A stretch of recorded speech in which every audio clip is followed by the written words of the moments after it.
It was the Romans who were heathens themselves who were a part of the sacrifice in a major way until they actually performed the sacrifice, proving to you Calvary was not a set apart sacrifice. Hello.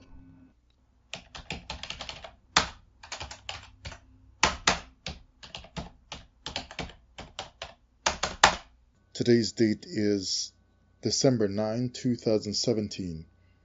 This is another lesson in the New Testament is Fake series. This is lesson number 114. This lesson is titled The Shutdown. I give maximum praises to the master thinker, who is the essence and thought that powers his own being and our existence, the cause of all things seen and unseen, known and unknown. Before I get into it, I'd like to read a letter from a subscriber on the dark side. Thank you for your centuries of patronage, but Calvary has been found out and shut down. The Creator has exposed the stick religion. All Golgotha supporters, please visit me when you get to hell, where I'll be in the control room. Just ask for Satan. So here we go, shutting down the Calvary sacrifice. We know when you deal with the firstborn, as seen in the Bible, it usually deals with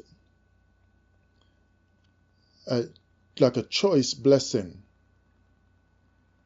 for the child that is the firstborn. The firstborn would usually get a double portion, so a very weighty inheritance and blessing. And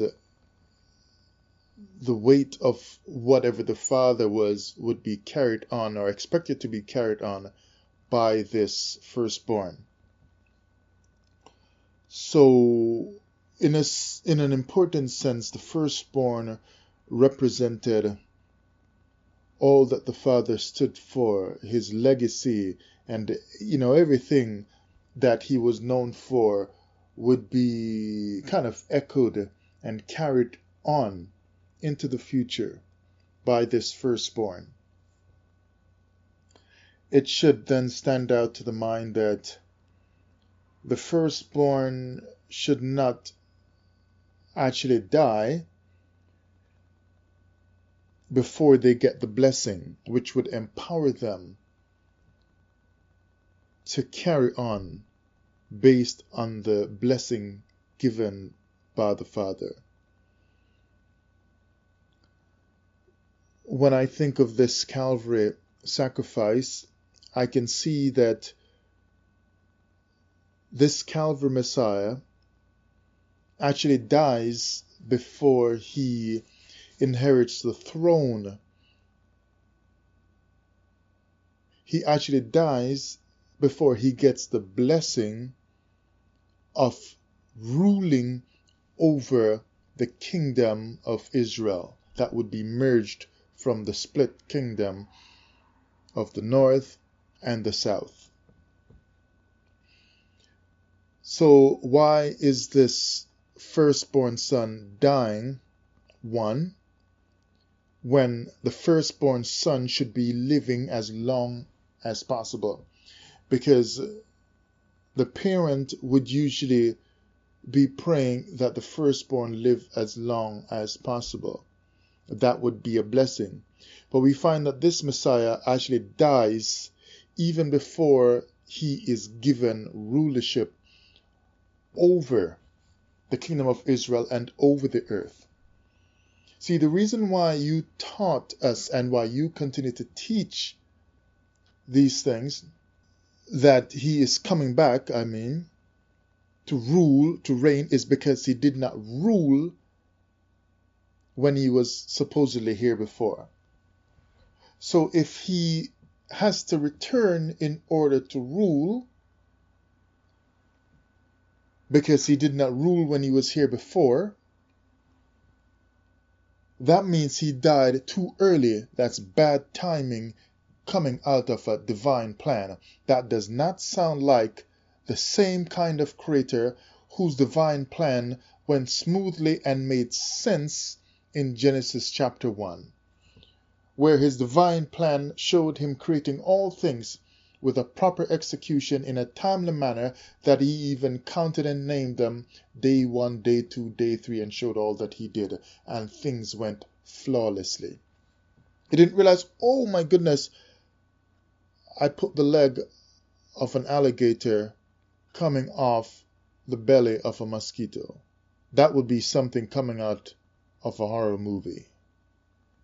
But everything went smoothly, went properly, because the Creator was doing that.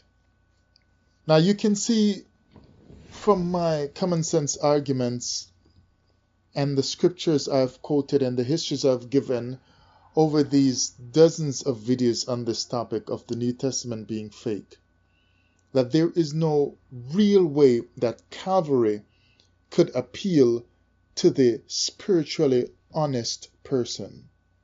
Hello. So who is your teacher? Hello.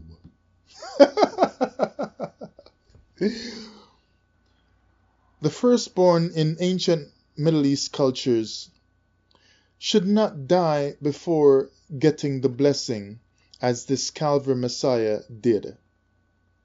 He died before he was exalted to rule and reign over the earth and the kingdom of Israel and of Judah combined, as I just said.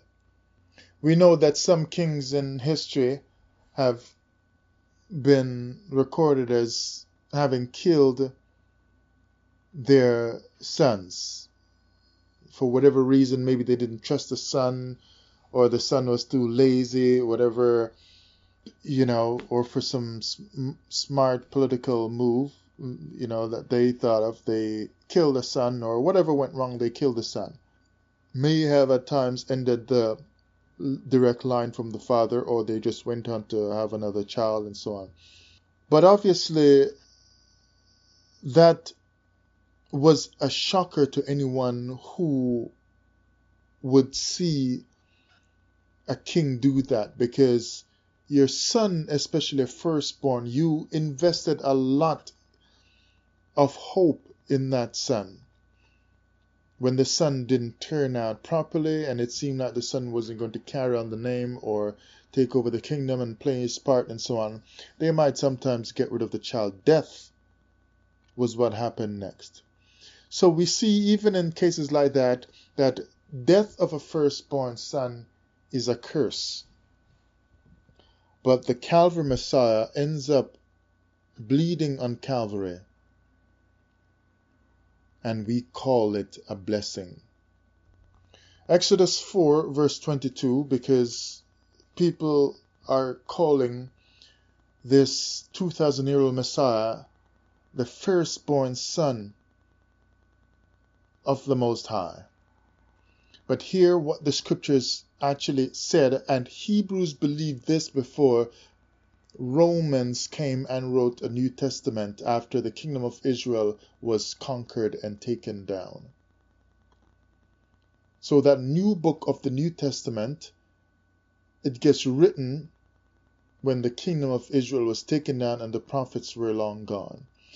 But Exodus 4 verse 22 and 23 says, "And thou shalt say unto Pharaoh, Thus saith the Most High, Israel is my son, even my firstborn." I'll let you hear that part again.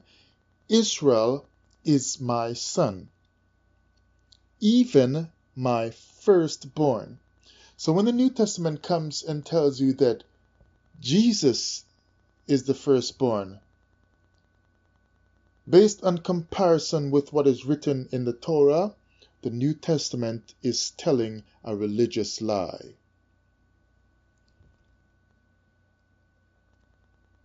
It is not surprising that many religious lies are found in religion and in religious holy books and in religious teachings and so on, because that is actually the most fitting place for the lies. Because if it is not in the book, but it is outside of the book, people trying to deceive the religious person will have a more difficult time, as the devout person will say, no, I don't believe that it's not in the book.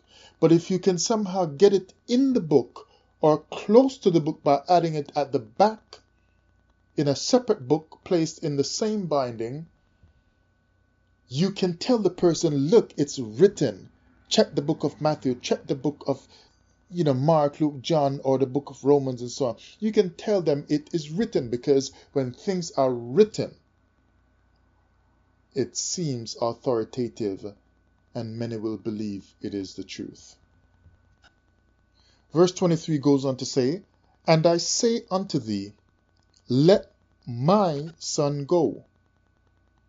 Notice he says that. He didn't say my other son, because Yeshua was the first son that was made as the first angel or the first spirit in creation before all other angels and everything else was created. And then he went on to create all of those things. So we have to understand that Yeshua created the angels, according to that teaching. So he doesn't say, let my other son go, or let my second son go. He says, let my son go, that he may serve me. And if thou refuse to let him go, behold, I will slay thy son, even thy firstborn. So we see that the scriptures here are showing that the Most High is saying, Israel is my son, but he's also my firstborn.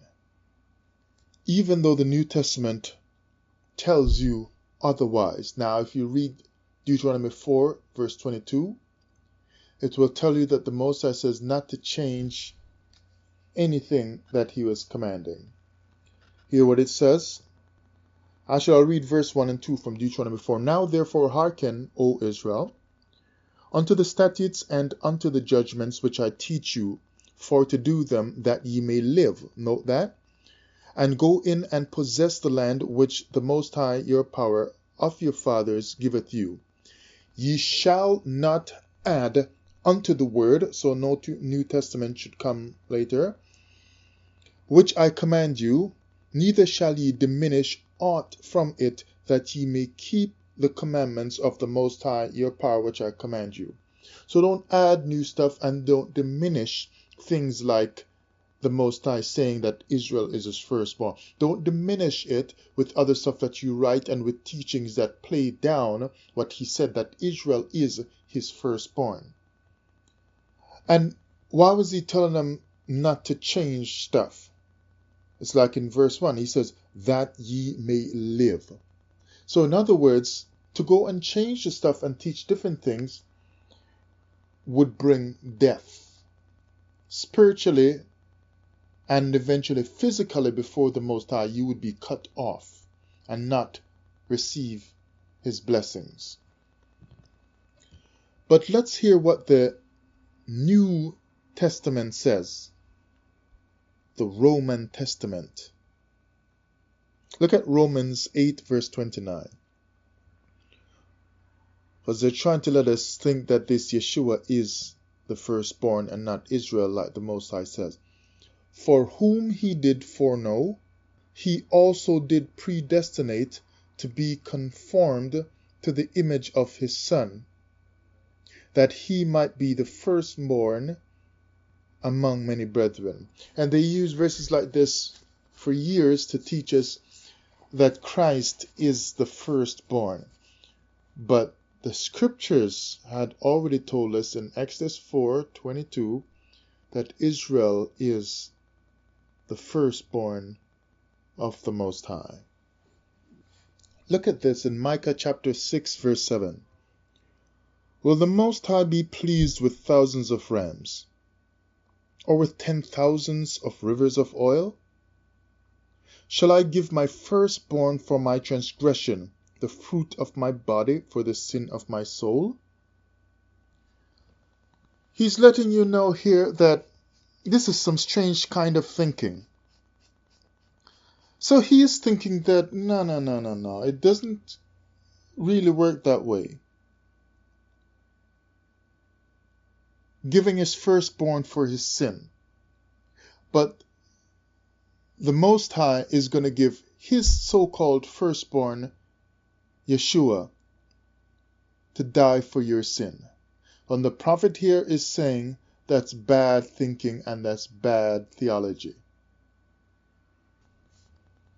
Now, we know, so many have said that there was child sacrifice at some point in the history of Israel. Just like in the ancient Middle East lands around them. But I'm going to show here in this lesson the shutdown, meaning shutting down Calvary with this information, that the killing of the firstborn for some kind of blessing from a deity or salvation, redemption, etc., is not commanded by the Most High, and just common sense, once you hear this stuff, will let you know that Calvary does not add up to common sense. Because when I look at it, I can see these different nations with the child sacrifice and killing their firstborn was condemned by the Most High. And the killing of these children, just common sense alone would let you know that that is not a blessing. You see, the ancient world, these different nations, they were so far gone in their mind that they made their people go ahead with giving up their children to be killed for religious reasons. And people were forced to go along with it. Look from Wikipedia, article titled Child Sacrifice. It says child sacrifice is a ritualistic killing of children in order to please or appease a god or supernatural beings. Right away, that sounds to you like some heathen nation, right? But doesn't that sound like the Israel of the Bible to you? Where in the New Testament, we are told that a child of the Creator, who is Yeshua, was killed to appease the Creator in order to achieve a desired result, in order to bring about salvation and redemption from many transgressions of the Israelites, and some say for the rest of the world. This is a form of human sacrifice, and the New Testament is telling you that as Israel was accused of doing human sacrifice, that even in New Testament times it was still being done, as there was some kind of a master sacrifice at Calvary of a human, the firstborn of the Creator. The practice has received considerable opposition throughout history, and it has often become a target of those engaged in criticism of religion. Child sacrifice is thought to be an extreme extension of the idea that the more important the object of sacrifice, the more devout the person giving it up is. So what that's saying to us is that the more valuable the child is, as in the case of being the firstborn, like Yeshua is said to be, then the more important the sacrifice is, the more devout it is, the more deeply religious it is, and the stronger the sacrifice. So you can understand why the New Testament doesn't just want the average Israelite Joe Blow, who has been living a clean life and keeping all the laws that they could possibly keep under the Romans, but They wanted the very firstborn, according to the New Testament, the Yeshua, who is said to be the actual Son of the living God. That is straight out of the pages of the history of heathen religious worship. But Israel should be set apart, and it does not bother Israelites today that Israel is believing in the same kind of sacrifice that heathens did. How do you set yourself apart from what these other nations practiced? To show that it was not set apart, the Romans were not put apart from doing the sacrifice. It was the Romans who were heathens themselves who were a part of the sacrifice in a major way until they actually performed the sacrifice, proving to you Calvary was not a set apart sacrifice.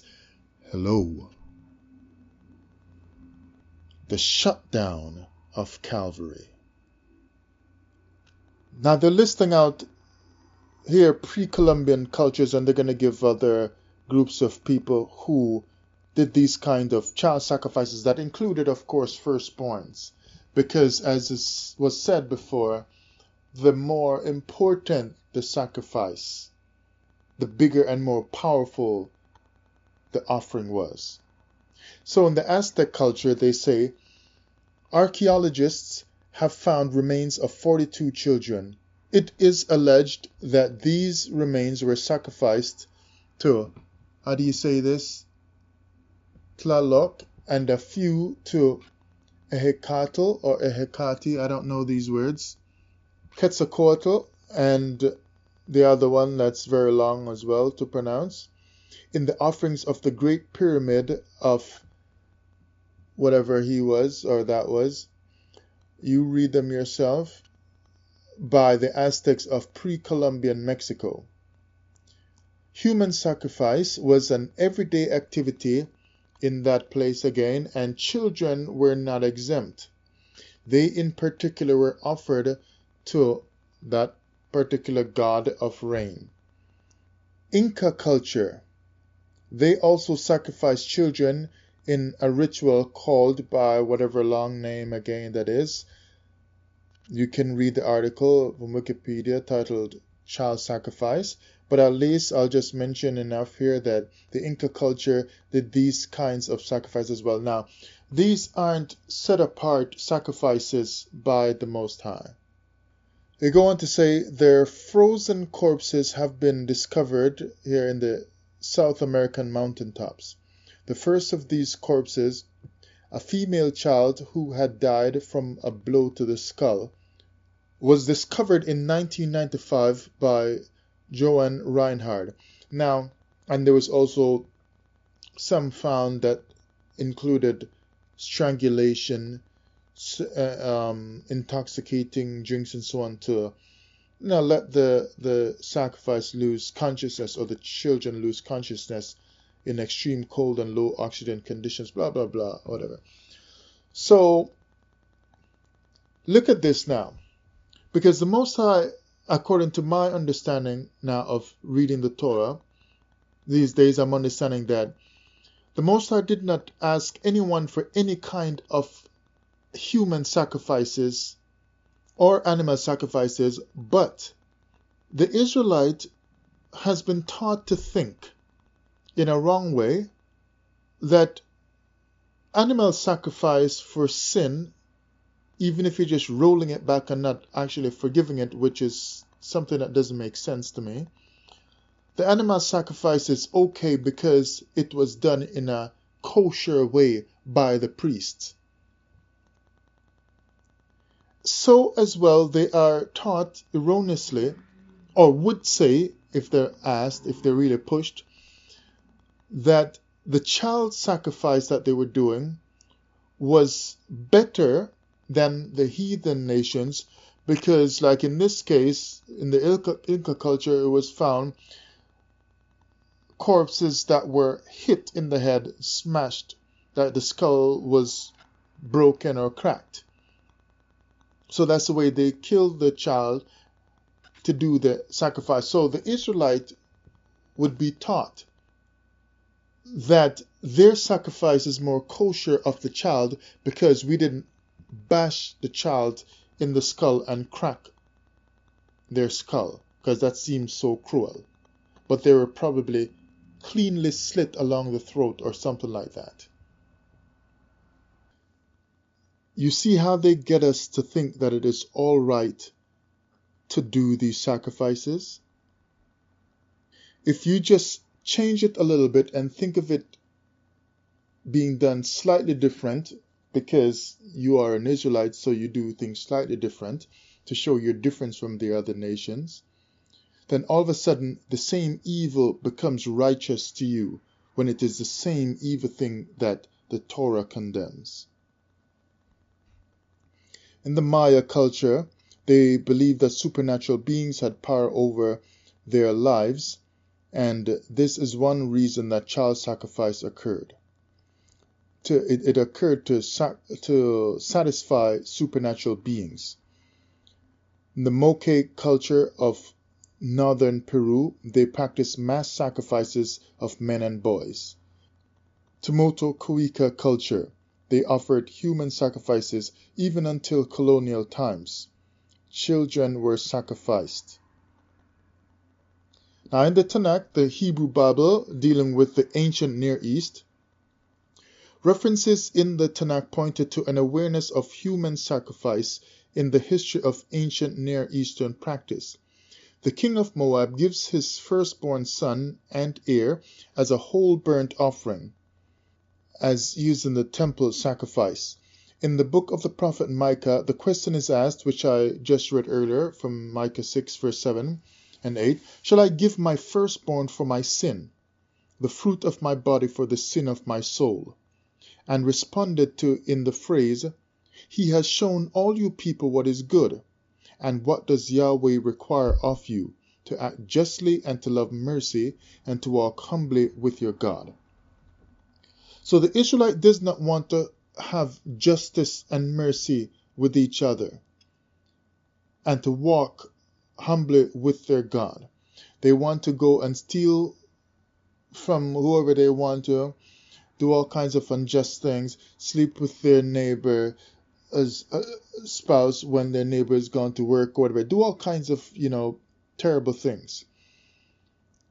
And then just look over their fence, over the border of their land to see the other nations sacrificing children and animals to their gods and say, we'll just do that. Instead of doing justice and walking properly with our God, we'll just offer the sacrifices that the heathen are doing and just change something. Instead of bashing the sacrifice in the head, we'll just slit cleanly the throat till the blood drains out, and that will make it set apart. You see how they get us to think the wrong things and to believe the wrong things are kosher? It's straight up deception. So they get you to qualify Calvary, the killing of a firstborn of the Creator, can be qualified as being righteous and set apart if you just think of it in New Testament terms, when the Torah already told you in older original terms, don't do any kind of human sacrifice.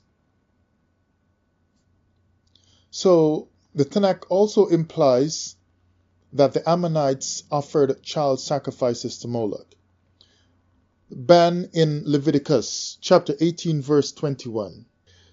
And thou shalt not let any of thy seed pass through the fire to Moloch, neither shalt thou profane the name of thy power. I am the Most High. And you can read, okay, let's go and look for the next one now in Leviticus 20 and verse 3. And I will set my face against that man, and will cut him off from among his people, because he hath given of his seed unto Moloch, to defile my sanctuary, and to profane my holy name. The offering of children unto Moloch is what he's talking about. Don't do this thing. I will cut off the person who does that. to give up their child in a religious manner unto death, unto Moloch. Christ is a later offering unto Moloch, but he would not have been called Moloch right then by the Romans. But we know, when you trace the different names of the different gods over time, you know. That's why we always go back and say this or that god is from ancient Babylon and Egypt, and it comes and it changes through each generation or each kingdom that takes over, each superpower that was ruling. They had their own names for these different gods sometimes.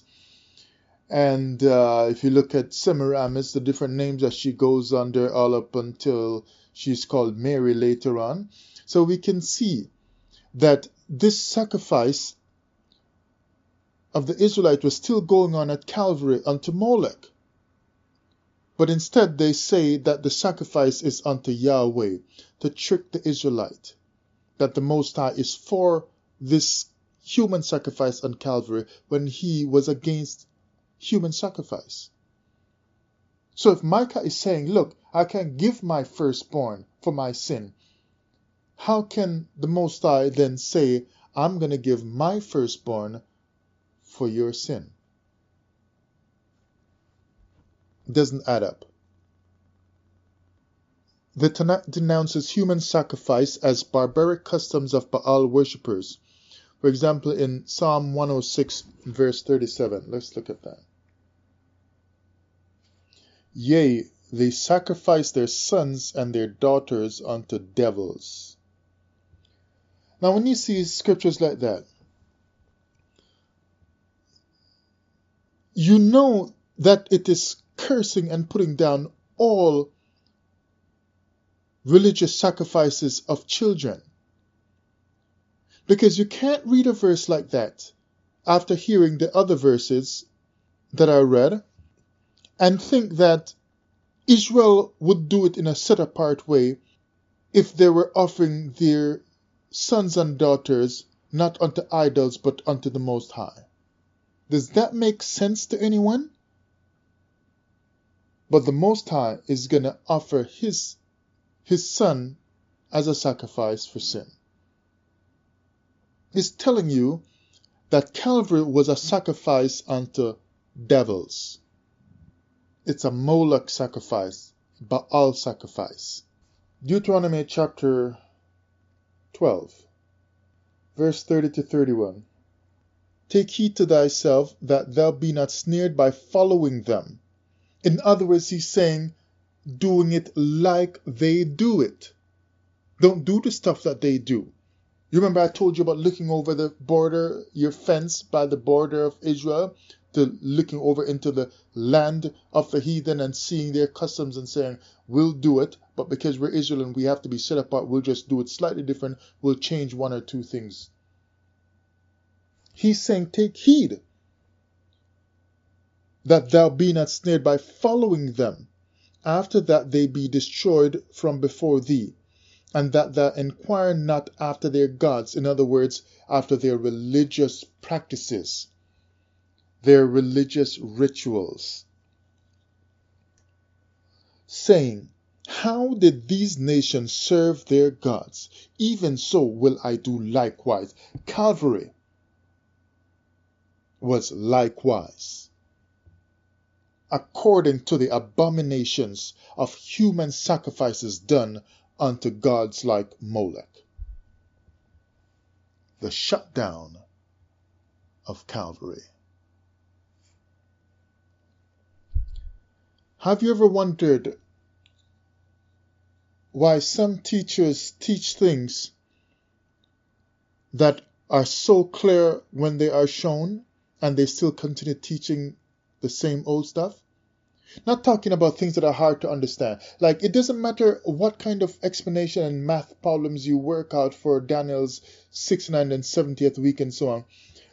If it is shown to you that human sacrifice of any kind of a human being is an abomination based on the word that came from the prophets that they received from the Most High, how can Daniel's vision be right? if it is shown to you that human sacrifice of any kind of a human being is an abomination based on the word that came from the prophets that they received from the Most High, how can Daniel's vision be right? Daniel's prophecy or any other teaching from the New Testament about human sacrifice, about Calvary, how can it be? So you understand that your teachers that teach you that Calvary is right and Calvary is good is a teacher that practices some amount of Baal worship. Because a part of worship is teaching or instruction. So your teacher is like a mingled seed, where they are mingling Baal teachings into the teachings of the Torah, no different from the Israelites that lived in ancient times who did those things and got sent into captivity in the book of Judges.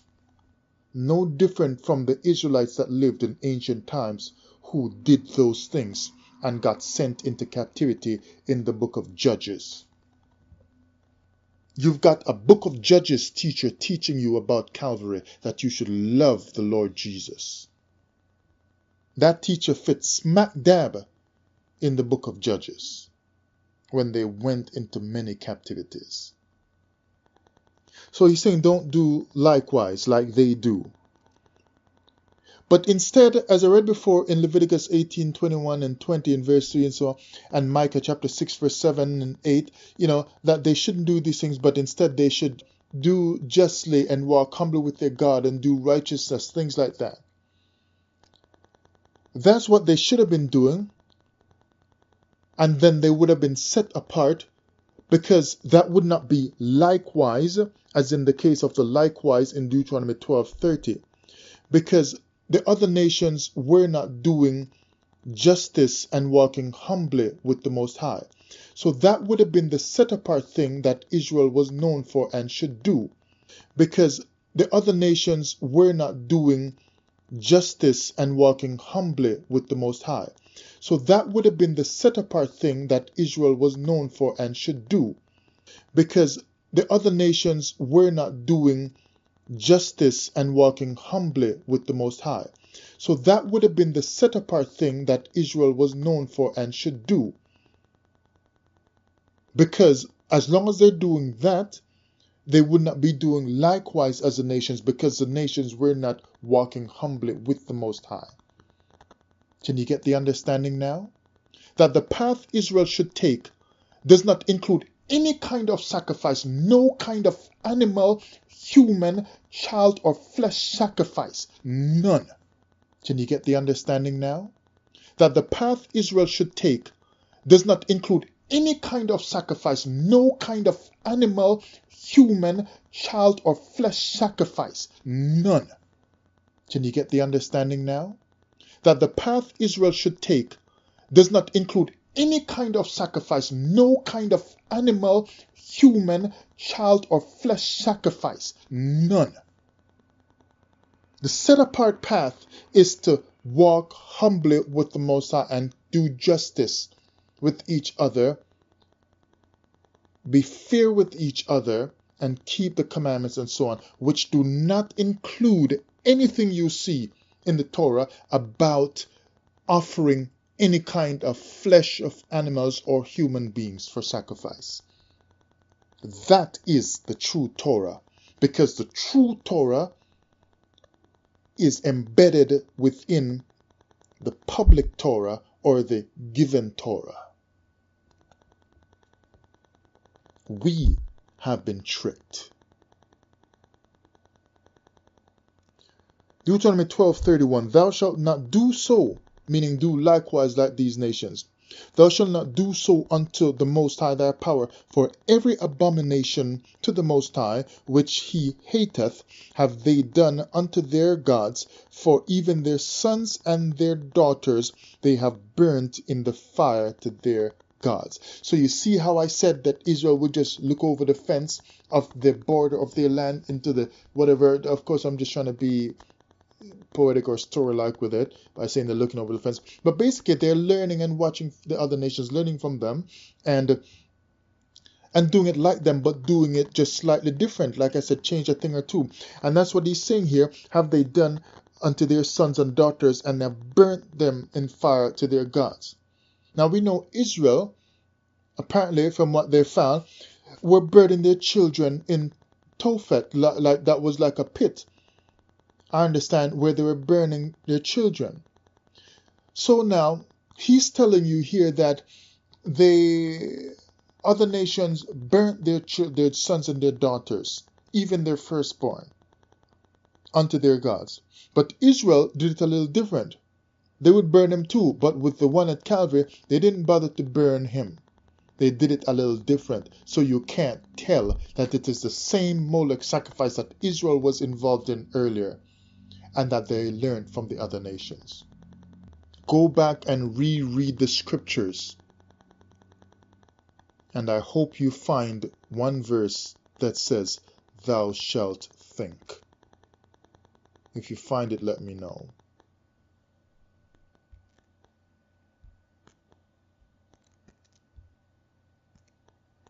Deuteronomy 18 verse 10, "There shall not be found among you anyone that maketh his son or his daughter to pass through the fire, or that useth divination, or an observer of times, or an enchanter, or a witch."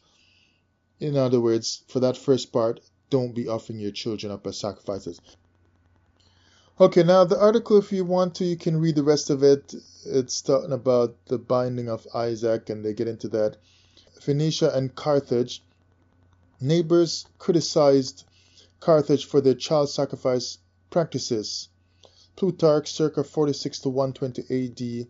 Tertullian, Orosius, and Diodorus, and the rest of them mentioned the practice.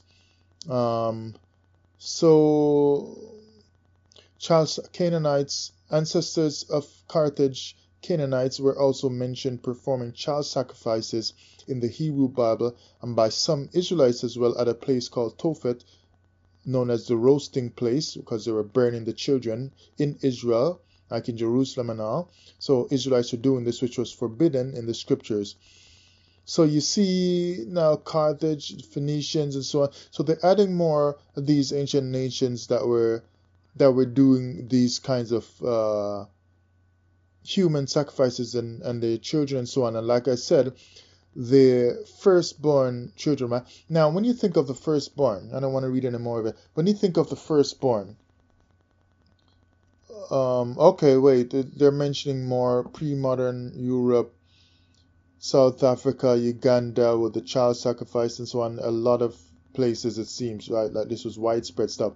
So when you think of the firstborn being offered up like that, the more, as I said before, the more valuable the child, as in the case of having the firstborn position to get the double portion kind of blessing, the bigger the sacrifice would be, the more significant it would have, the more weight it would have. So you can understand now why, since Calvary, Messiah was doing this by going upon a cross, because somehow his father was setting this up with the Israelites and the Romans in the New Testament, then it's telling you that the same heathen practice, the same heathen thinking was happening in the New Testament, where they are getting a valuable son, the firstborn of the Creator, to be a part of this sacrifice. But the Most High, since he already condemned that with the different scriptures I read, it tells you that the New Testament is just a whole set up and planned kind of thing, where the Most High would not have been giving his firstborn on Calvary if this so-called man, Yeshua, was really his firstborn. He wouldn't have been doing it. He wouldn't have been doing it. But it's all a lie, because I read to you at the start, Exodus 4:22 and 23, and I showed you how the scriptures are saying Israel is the firstborn of the Most High. And notice in Exodus 4:23 when he says, look, if you don't let my son go, my firstborn, I'm going to kill your firstborn, Egypt. I'm going to kill your firstborn. It's a way for the Most High to put pressure on them to think, You count your firstborn as valuable. If you don't let mine go, I'm going to come after yours. I'm going to take yours. So that would then let them say, okay, I don't want to lose my firstborn. Of course, we know that they were crazy and they ignored all that stuff and, lost their firstborn. But the idea was that the firstborn was so precious, you should not risk losing your firstborn. So then, in order to not lose your firstborn, let mine go. So the Most High was doing everything to get his firstborn out of Egypt alive so that his firstborn would not be destroyed in Egypt. But he's going to destroy his so-called firstborn on Calvary. The precept in Exodus shows that the Most High saved his firstborn and walked them out of Egypt. And then later on in a new book called the New Testament, he just changes his mind and says it's fitting to destroy my firstborn, throw him up on a cross. No. See, Calvary is shut down with thinking like that, with scriptures like this, with this kind of history of showing how these different nations in ancient time were giving up their firstborn children. It was a part of Baal's sacrifice. So Calvary is the same kind of Baal sacrifice. Just like you today, you're looking at Baphomet on the TV and wherever you see it, and they're setting up statue of Baphomet in New York or wherever, and you see all these different signs and movies and so on about these ancient gods, and you're making your videos calling them out and showing how this and that god was a certain ancient god from ancient times and the name got changed and so on. You're calling it out. You can make the connection. Why can't you make the connection with Calvary being the same kind of heathen Baal human sacrifice and firstborn sacrifices? Why can't you make that connection with Calvary being that same kind of heathen sacrifice? Because you got too much invested in your movement already that has built itself on teaching a lie. That's why. And you find it difficult to change. And I know, I understand, because when stuff is difficult for us to change, believe me, I know it is difficult to change certain stuff. Because when you've done stuff for so long, you would think that righteousness, like people would just want to walk right into righteousness. Because every one of us, from when we were children, just wanted to live right and do right. And the moment you say you quote unquote got saved in the Christian church, you just wanted to live right. And then when you realize that was a lie and you come over into Israelite Torah understanding, you just wanted to live right. And so all of us just want to live right, live right, live right. The truth is, living right is a challenge. Doing the right thing is a challenge. Living truth and teaching the truth that you live. Now, you see what I said? I didn't say living the truth that you teach.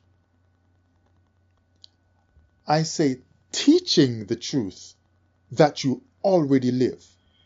You see? Because your teaching is more powerful if you're already living it. Then the teaching should flow out of what you are already living. But too many of us are trying to make the break and the exit from what we have been teaching, which is the lie, to walk right into the living of something else. And can't do it. Because it's hard to exit the lie and go to living it. Because it's difficult to live something different than what you are teaching. So if you're teaching the lie that Calvary is from the Most High, it's hard to try to switch and live the truth when you finally hear it. It's hard. Because your heart has for so long been invested in the deception that it's hard to just exit it and walk over into the truth. So it's hard. But it's easy for someone like myself and others who are living just a Torah-only understanding of no Calvary. It's easy for us to teach about no Calvary because we are already living no Calvary. You see what I'm trying to say? But I'm not trying to rub it into your face in a way that says, And to be honest, sometimes I do, because, I might laugh a time or two and so on. But I'm trying to say that's just the whole, people just enjoying what they do kind of thing. So you laugh sometimes when they make a point and so on. But the reality is, if I did not care about you, I would not have taken the time to make over 100 videos on this topic alone. Some of you Hebrew teachers taught me when I found you online that our people are in bondage and slavery and so on from the Torah curses of Deuteronomy 28. And now I just turn my back and say, I don't care that you have a wrong understanding because I found out something else. I'm trying to do what I can and playing my part to rescue you. You rescued me from the Christian church when I was finding it so hard to be in the Christian church because some things didn't make sense in the Bible and so on. And your teaching rescued me out of that. I didn't know where to go. And your teaching gave me some newness of thought about the Bible, because I was just like putting the Bible away. Your teaching rescued me from that, gave me a new hope, a new way to look at the Bible, a new way to walk with the Creator. I'm doing the same thing you did for me. I'm trying to rescue you from the bind that you found yourself in. You could have gotten into it because you thought it was the truth, but now you're so far gone and so well established, it's hard to make the change. You could have gotten into it because someone tricked you and cornered you into it. You could have gotten into it just for whatever reason. But I'm telling you, I understand what it is to be trapped. But at the same time, I'm saying it is possible. If it is possible for Israel to come out of Babylon 2.0 and become the fulfillment of a prophecy that was given to Abraham and to get back into their land, and this time permanently, if that is possible, it's possible for you to come out of the deception and to make a clean break. If it's possible for you to have taught a lie and built a whole empire on a lie, it is possible to come out and build another empire of operations on the truth. It is so possible for the heart that chooses the Most High. So I understand when it's tough. But the same way you gave me the word, I throw it back to you. It's like we're playing ball. We're doing this together. We're walking out of the deception of Babylon together. So I throw you back a verse, Psalm 34, verse 18. The Most High is nigh unto them that are of a broken heart, and saveth such as be of a contrite spirit. See, he's near unto that one who looks up at the wall when they lay in bed at night and say, how can I get out of this? How? The voices, the frustration, the word that cannot come out. And it's like for periods of time, it's just swear words that you think in your mind, even when you're not uttering them audibly. Because you can't believe you got stuck. You left the Christian church yourself and became a Hebrew Israelite teacher, and you figure, man, I'm done with the deception. 20 years later, you're teaching some of the biggest established lies on earth. But a contrite heart finds the deliverance of the Most High.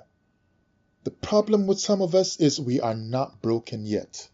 Broken in a contrite heart, but some of us are not broken. That's why we can't find the strength to walk into repentance. You're too busy with the empire you set up. You're too busy with the meetings and the schedule. You are too busy with the next person you need to meet with. You're too busy preparing the next lesson.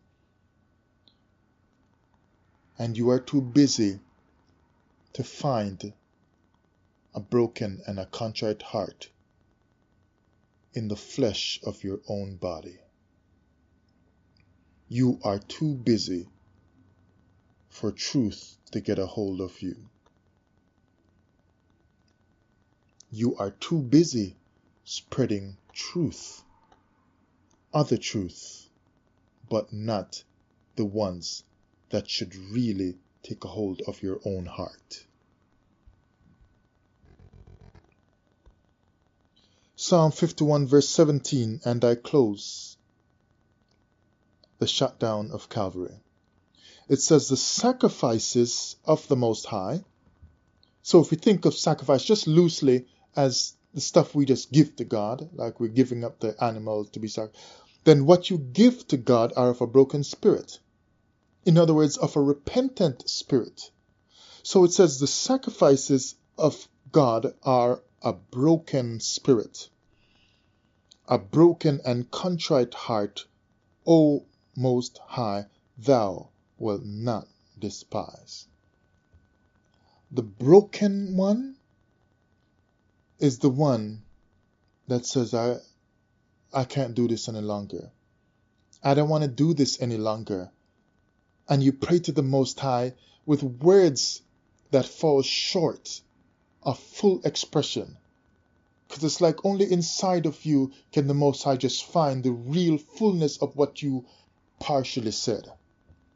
By lesser words, when you say to Him, in your privacy of your own home or car, I want to get out of this, but to be honest, I don't know how. Help me, please. Help me. Help me gravitate to the true teachers on this or that topic. Help me, please. Break me some more. Like the songs we used to sing in the Christian church. We curse the Christian church so much, but they had some real nice songs sometimes.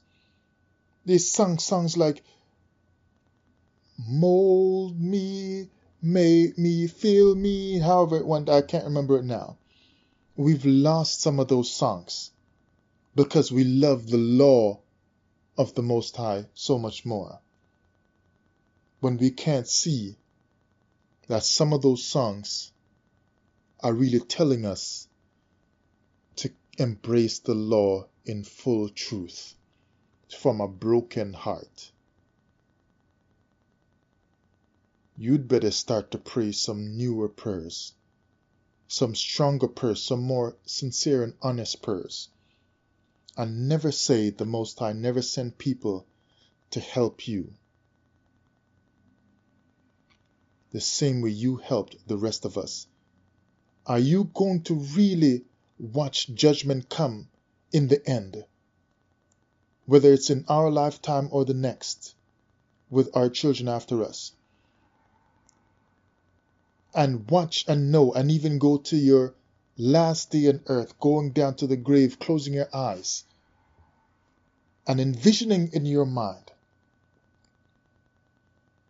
so many of us going into the land of promise when the Most High corrects everything, knowing that you're not going to be there because you know, based on the deception you taught, you don't deserve to be there. The shutdown of Calvary.